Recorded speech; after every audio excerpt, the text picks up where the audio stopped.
আমার গল্পপ্রিয় কলিজার বন্ধুরা, আমি মহারানী তিন্নি চলে এসেছি নতুন গল্প নিয়ে।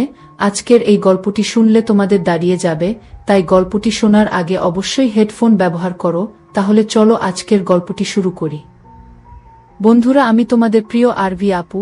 আজ আমি তোমাদের জন্য নিয়ে এসেছি নতুন একটি গল্প। আশা করি আজকের গল্পটি অনেক মজাদার হবে, তাই গল্পটি শোনার আগে অবশ্যই হেডফোন ব্যবহার করো। তাহলে চলো আজকের গল্পটি শুরু করি। ভার্সিটি লাইফের শুরু থেকে অনেক বছর ধরে গ্রামে যাওয়া হয়নি। এর মধ্যে পড়াশোনা শেষ করে 2-4টি চাকরি পাল্টেছি। কয়েক মাস আগে বিয়েও করে ফেলেছি। ছোটবেলা থেকেই মফস্বলের মাটির সোদা গন্ধ আমার প্রিয়। একসময় স্কুলের ছুটি শেষ হয়ে গেলেও মায়ের কাছে আরও 2-4 দিন থাকার বায়না ধরে কান্নাকাটি করতাম। শহুরে ঘিঞ্জি পরিবেশ, দূষিত আবহাওয়ায় একসময় দম বন্ধ হয়ে আসত। বড় হবার সঙ্গে সঙ্গে কেমন করে যেন বাতাসে সিসার গন্ধকে আপন করে নিতে শিখলাম। গ্রামে বাবার বসতভিটা বলে যে কিছু আছে তা ভুলেই যেতে বসেছিলাম। হঠাৎ ছোট চাচার চিঠি পেয়ে অতীতের সব স্মৃতি মনে পড়তে লাগল। আকবর চাচা আমার চেয়ে 2-3 বছরের বড়। অনার্স কমপ্লিট করে সদরে পৈতৃক ব্যবসা দেখভাল করছেন। বড় 4 ভাইয়ের পর ছোট চাচা অবশেষে বিয়ে করতে চলেছেন। পাত্রী পার্শ্ববর্তী গায়ের, অনেকটা প্রেমের বিয়েই বলা চলে। তবে 2 পরিবারের সম্মতিতে বিয়ে হচ্ছে। এমনিতে গায়ে যাবার কোনো ইচ্ছে আমার ছিল না। তবে আমাদের দুজনেরই লম্বা একটা ছুটি রয়েছে সামনে। ছুটিতে এদিক ওদিক যাবার প্ল্যান করছিলাম কিছুদিন ধরে। সাদিয়া যেহেতু আমাদের গ্রামের বাড়িতে কখনো যায়নি, ভাবলাম এই সুযোগে দুজনে ঘুরে আসব ছোটবেলার আবেগের স্থানগুলো থেকে। বাধাছাদা করে বিয়ের 4 দিন আগে এসি বাসে করে রওনা দিলাম। পড়ন্ত বিকেলে বাস থেকে নামতেই মফস্বল শহরের পোড়া তেল ও মাটির গন্ধ নাকে এসে ধাক্কা দিল। রিকশা করে আধ ঘন্টা পর বাড়ির উঠোনে এসে নামলাম।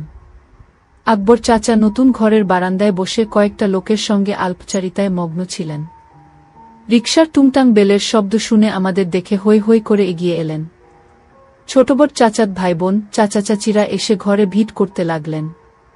এতদিন পর তাদের দেখতে আসার কথা কিভাবে মনে পড়ল, সবার মুখেই এই প্রশ্ন। কিছু না বলে জবাবে আমি শুধু হাসি। সাদিয়া এমনিতে বেশ ব্যক্তিত্বপূর্ণ মেয়ে, কিন্তু গ্রামে এত মানুষের ভিড়ে সে মাথায় বট করে ঘোমটা দিয়ে বসে আছে। হা হু করে চাচিদের প্রশ্নের সংক্ষিপ্ত জবাব দেওয়ার চেষ্টা করছে। ছোট ছোট ছেলেমেয়েরা হা করে সুন্দরী বউয়ের দিকে চেয়ে আছে দেখে আমার খুব হাসি পেল। হাতমুখ ধুয়ে বড়চাচির ঘরে গরম ভাত, ডিম ভাজি ও মুগ ডাল দিয়ে আয়েশ করে খেয়ে বাড়ির বাইরে বেরোলাম। পরিচিত খাবারের স্বাদও গ্রামে এলে কেমন বদলে যায়। মাটির রাস্তায় পাশাপাশি হাঁটতে হাঁটতে বউ বলল, চাচির রান্না খুব ভালো হয়েছে। আমি সায় দিয়ে বললাম, ছোটবেলায় গ্রামে এলে সবসময় বড়চাচির ঘরেই খেতাম। উনি যা রাঁধেন সবই অমিতের মতো লাগে। পূব দিকে বিলের ধারে আমাদের জমিগুলোতে নানা ধরনের সবজির চাষ হয়েছে। বউকে ঘুরিয়ে ঘুরিয়ে সব দেখিয়ে সন্ধ্যার পরপর বাড়ি ফিরলাম। রাতে উঠোনে জ্বালানো আগুনের চারপাশে বসে অনেকদিন পর প্রাণভরে গল্প করলাম সবার সাথে। সাদিয়াও এর মধ্যে গায়ের সহজ সরল মানুষগুলোর সঙ্গে মানিয়ে নিয়েছে। রাতের খাবার খেয়ে 8:30টার দিকে চাচাতো ভাইয়ের দেখিয়ে দেয়া ঘরে এসে ঢুকলাম। বিয়ে উপলক্ষে অনেক মেহমান হাজির হয়েছে। আমার ঘরে 2 দিন আগে অন্য কোনো অতিথির ঠাঁই হয়েছে, তাই মেজো চাচার ঘরে আমাদের জায়গা হয়েছে। মেজো চাচার নতুন ঘরে ঢুকে দেখি আমাদের ব্যাগগুলো এখানে এনে রাখা। ঘরে আসবাবপত্র তেমন কিছু নেই। পাকা নতুন ঘরটিতে চাচা এখনো উঠেননি বলে মনে হচ্ছে। ঘরের মাঝখানে সেগুন কাঠের বিশাল খাট। নতুন খাট থেকে বার্নিশের গন্ধ বেরোচ্ছে। খাটে বিছানো পরিষ্কার চাদরের দিকে তাকিয়ে ধপ করে গা এলিয়ে দিতে মনে চাইল, তবে তা করা সম্ভব নয়।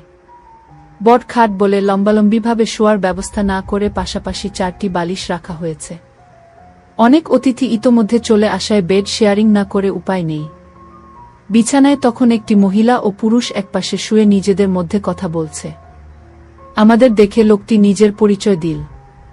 ছোট চাচার বন্ধু, নাম সোহেল। মহিলাটি তার স্ত্রী। লোকটি বেশ মিশুক ধরনের। তাদের বয়সও আমাদের মতোই হবে আন্দাজ করলাম।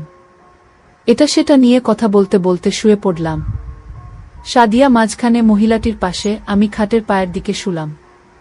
সোহেল দম্পতিও আমাদের মতো জার্নি করে ক্লান্ত। বেড সুইচ টিপে লোকটি বাতি নিভিয়ে দিলে চোখ বুঝলাম। 9টার সময় ঘুমানোর অভ্যাস আমাদের নেই। বাসায় ফিরতে ফিরতেই কখনো কখনো 9টা বেজে যায়। বাইরের ঝি ঝি পোকার ডাক আর নতুন পরিবেশে এত তাড়াতাড়ি ঘুম ধরবে বলে মনে হল না। আধ ঘন্টার মতো শুয়ে থাকার পর শরীরের ম্যাজম্যাজে ভাব কমে এল। না ধরছে ঘুম, না গল্প করা যাচ্ছে বউয়ের সঙ্গে। বিরক্ত হয়ে অন্ধকারে হাত বাড়িয়ে সাদিয়াকে খোঁচা দিলাম জেগে আছে কিনা বোঝার জন্যে। আন্দাজ করে ঘাড়ের দিকে হাত বাড়ালাম, কিন্তু নরম কিছু ঠেকল হাতে। সাদিয়া একটু নড়ে উঠল। ক্লান্তিতে সারাদিন বউয়ের সঙ্গে কিছু করার কথা মাথায় আসেনি। হঠাৎ করেই প্রেমিক মন জেগে উঠল। হাত মুঠো করে শুরু করলাম। অন্য হাত রাখতেই সাদিয়া কাত হয়ে আমার দিকে ঘুরে এল। বালিশে মাথা ঘষতে ঘষতে বামে সরে এলাম। বউয়ের কপালে ঠেকল। গোল করে ঠান্ডা চকাস শব্দে খেলাম। মাথার উপর ঘটকটিয়ে ফ্যান ঘুরছে। আওয়াজ অন্যদের শুনতে পাবার কথা নয়। শেষবার যখন গ্রামে এসেছিলাম তখনও বিদ্যুৎ ছিল না। বছর 4 আগে পল্লী বিদ্যুতের আওতায় মানুষ কৃত্রিম আলো বাতাসের দেখা পায়। কপালের পর নাকের ডগায়। গালের মসৃণ চামড়া হয়ে সাদিয়ার শুষ্ক নরম ভিজিয়ে খেতে শুরু করলাম। খেতে খেতে বউয়ের বাম হাতের জোর বাড়ালাম। বউ নিচ থেকেই এক হাত নামিয়ে সামনেটায় হাতটাতে শুরু করল। কবজির চাপ পড়ায় গিট খুলে আপনা থেকে হটকে গেল। অন্ধকারে 2 আঙুলে খুলতে পারলাম না। নড়াচড়ার ফলে খাট মাঝে মাঝে ক্যাচকাচিয়ে উঠছে। অপর পাশে শুয়ে থাকা দম্পতিটিও সম্ভবত দেরি করে ঘুমিয়ে অভ্যস্ত। তারাও এপাশ ওপাশ করে ঘুমানোর চেষ্টা করছে বলে মনে হল। মুখ ছাড়িয়ে পেছনে সরে এসে হাঁটুতে ভর দিয়ে বসলাম। বিছানা থেকে নামতে নামতে ভাই বললেন, বাইরে যাবা? গেলা আসো। খাট থেকে নেমে স্যান্ডেল পায়ে দিয়ে তার পেছন পেছন বাইরে বেরোলাম। গ্রামে এলে আর যাই হোক বেওয়ারিশ স্যান্ডেল পেতে অসুবিধা হয় না। ঘরের পাশে উঠোনের এক কোণে দাঁড়িয়ে চাচার বন্ধুটি সিগারেট ফুঁকছে। আমি কাছে যেতেই গোল্ড লিফের প্যাকেটটি বাড়িয়ে দিল, সঙ্গে লাইটার। একটি শলাকা টেনে ঠোঁটে চেপে আগুন ধরিয়ে ভুস ভুস করে ধোঁয়া ছাড়তে শুরু করলাম। শেষ করতে পারো নাই? আঙুলের ফাঁকে সিগারেট রেখে আমার দিকে তাকিয়ে প্রশ্ন করলেন। হু। আমি বুঝতে পারলাম না। বুঝো নাই?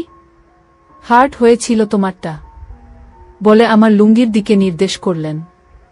সুতি কাপড়ের সামনের দিকটা একটু বেশি উঁচু হয়ে আছে। ও হাহা, আপনি লাইট জ্বালিয়ে ফেললেন তাই? আমি বিব্রত ভঙ্গিতে হাসার চেষ্টা করলাম। No problem, what happens? আমরাও ভাবছিলাম তোমরা ঘুমিয়ে পড়েছ। কতক্ষণ ধরে করতেছিলা? এই তো কয়েক মিনিট। হাত দিয়ে অবাধ্য শাবল চেপে ধরতে ধরতে বললাম। উনি সেটি লক্ষ্য করলেন। চাপ লাগতেছে। আমি বউকে নিয়ে বাইরে দাঁড়াই, তোমরা শেষ করে আস। আরে না না, সমস্যা নাই ভাই। ভাইজের অতি উৎসাহ দেখে বিডমি খেলাম। আচ্ছা, সারা রাত তো বাকি আছে। হে হে বলেই বাম হাতে লুঙ্গির উপর দিয়ে নিজের শাবলটা কচলাতে শুরু করলেন। ফ্রেশ হয়ে আসা দরকার, বলে পশ্চিম দিকের অন্ধকারে হারিয়ে গেলেন। শুধু সিগারেটের আগুনের ছোট্ট বিন্দুটি চোখে পড়ছে। সোহেল ভাই ফিরে আসার পর অনেকক্ষণ ধরে আধো অন্ধকার উঠোনে দাঁড়িয়ে আলাপ চল। উনি চট্টগ্রামে একটি বহুজাতিক কোম্পানিতে চাকরি করেন। আকবর চাচা চট্টগ্রাম বিশ্ববিদ্যালয়ে পড়ালেখা করার সময় তার সাথে পরিচয় হয়। বাবা মা ঢাকায় থাকেন, উনি পড়াশোনা শেষ করে চট্টগ্রামেই চাকরি নিয়েছেন। আমাদের মতোই 6-7 মাস আগে বিয়ে করেছেন।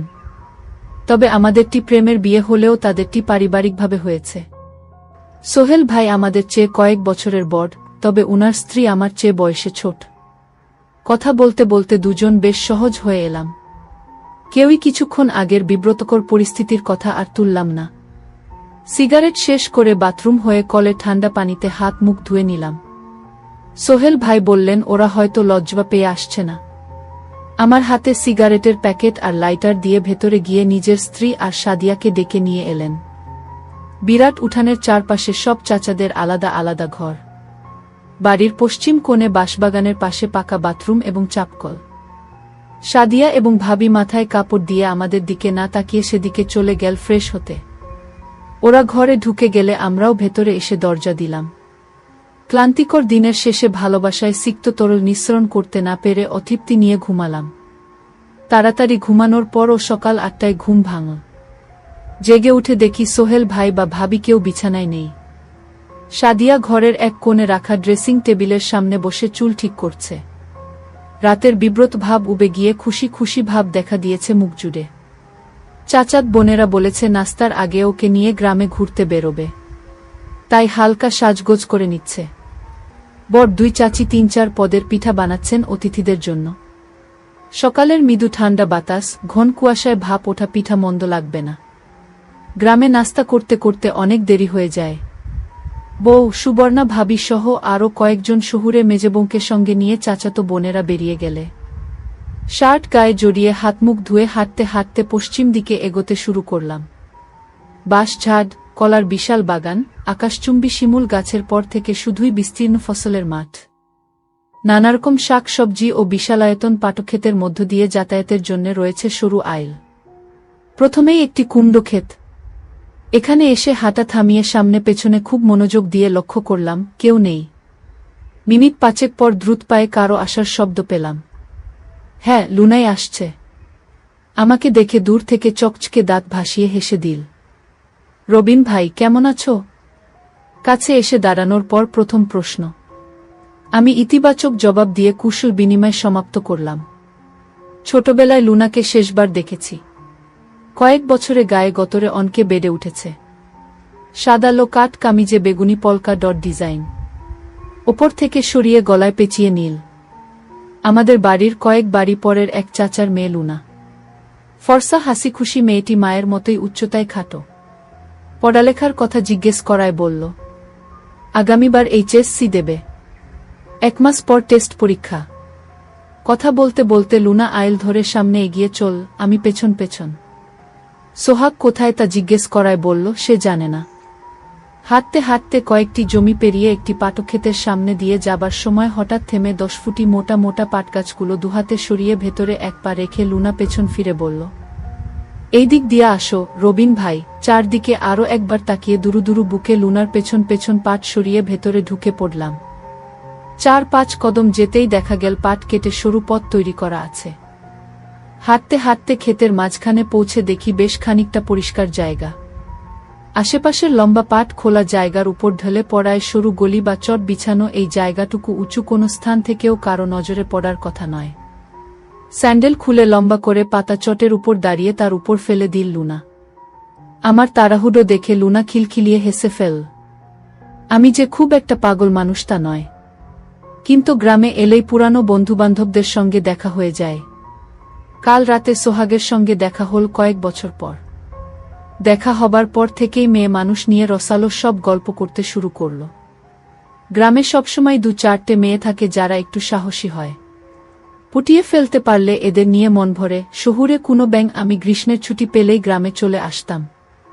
সারাদিন বনে বাদাডে ঘোরাঘুরি, কাঁচাপাকা নানান জাতের ফল খাওয়া আর কাছের দূরের চাচাত ভাইবন্ধুদের সঙ্গে ঘুরে বেড়ানোই ছিল কাজ। কাঠফাটা গরমে বাড়ির পূবপাশের নদীতে ছেলেরা সাঁতরে বেড়ায়। আমি পাড়ে বসে মগ দিয়ে পানি ঢেলে গোসল করি। সেবার সাঁতার শিখ বলে জেদ চেপে গেল। জিন্স প্যান্ট আর গেঞ্জি গায়ে পানিতে নেমেই হাবুডুবু খেলাম। বন্ধুরা বল, এরকম ভারী কাপড় চোপড় নিয়ে সাঁতার কাটা যাবে না, এসব খুলে পানিতে নামতে হবে। ছেলেরা সবাই লুঙ্গি গুটিয়ে কাঁচা বেঁধে সাঁতার কাটে। লুঙ্গি পরার অভ্যাস আমার ছিল না। শহরে বড় হওয়ায় ছোটবেলায়ও কারো সামনে উন্মুক্ত হতে পারতাম না। সেদিন দেখা গেল জিন্স না খুলে সাঁতার কাটা সম্ভব হবে না। জেদ চেপে যাওয়ায় গেঞ্জি প্যান্ট খুলে নদীতে ঝাঁপিয়ে পড়লাম। নাকানি চুবানি খেতে খেতে প্রথম দিনই পানিতে ভেসে থাকার কৌশল অনেকটা আয়ত্ত করে ফেললাম। পাড়ে এসে উঠার পরপর ঘাটে দাঁড়ানো কিশোরী মেয়েরা আমাকে দেখে মুখ টিপে হাসতে শুরু করল। এত বছরে আমাকে কাপড় ছাড়া গোসল করতে দেখেনি কেউ। আজ সাঁতার কাটার লোভে দিগম্বর হয়েছি বলে বয়স্ক চাচিরাও কৌতুকপূর্ণ চোখে তাকান। কাপড় পরে বাড়িতে ফিরে আসার পর দুপুরে ভাত খেতে খেতে মেয়েদের হাসাহাসির কারণ বুঝতে পেরে নিজেকে আস্ত গাধা বলে মনে হল। 2-1 বছর আগেও আমার বয়সী ছেলেপেলেরা গায়ে পানিতে ঝাঁপাত। আগমনের পর সবাই কাঁচা বাঁধা শুরু করেছে। আমি সেটি খেয়াল না করে লোমে ঘেরা চিমসানো মেয়েদের সামনে পড়ায় তারা এভাবে হেসেছে। খাওয়া দাওয়া যেমনি বড় চাচির ঘরে করতাম, রাতে ঘুমানোর বেলায়ও এঘর ও ঘরে বন্ধুদের সঙ্গে থাকতাম। সেদিন রাতে বিছানায় শুয়ে 4 জন গল্প করছি। কথায় কথায় সোহাগ সাঁতারের কথা তুলল। বলল, কালও আমার উন্মুক্ত হয়ে পানিতে নামা উচিত। এ কথা বলার কারণ হলো আবারও মেয়েদের সামনে আমাকে হাসির পাত্র হতে দেখা। আমি প্রতিবাদ করে বললাম, বাচ্চা থেকে বুড়ি সবাই যেভাবে আমার দিকে তাকাল, তাতে আর কখনোই প্যান্ট ছাড়া তাদের সামনে পড়তে চাই না। খোকন নামের ছেলেটি বিছানার অন্য পাশ থেকে বলল, আমার দেখে মেয়েরা হেসেছে। খোকনের কথার পিঠে সোহাগ জিজ্ঞেস করল, আমারটা খু দাঁড়ায় উকি না। ইতস্তত করে বললাম, মেয়েদের নিয়ে চিন্তা ভাবনা করলে লম্বা আর শক্ত হয়। খোকন জানতে চাইল আমি কাজ শুরু করেছি কিনা। প্রথমে ওসব ব্যাপারে কথা বলতে চাইছিলাম না, কিন্তু ওদের জোড়াজোড়িতে মাঝে মাঝে হাতের কাজ করার কথা বললাম। হাতের কাজ শেষ হলে যে অস্বাভাবিক আনন্দ দেহ ঠান্ডা করে দেয় এ ব্যাপারেও বললাম।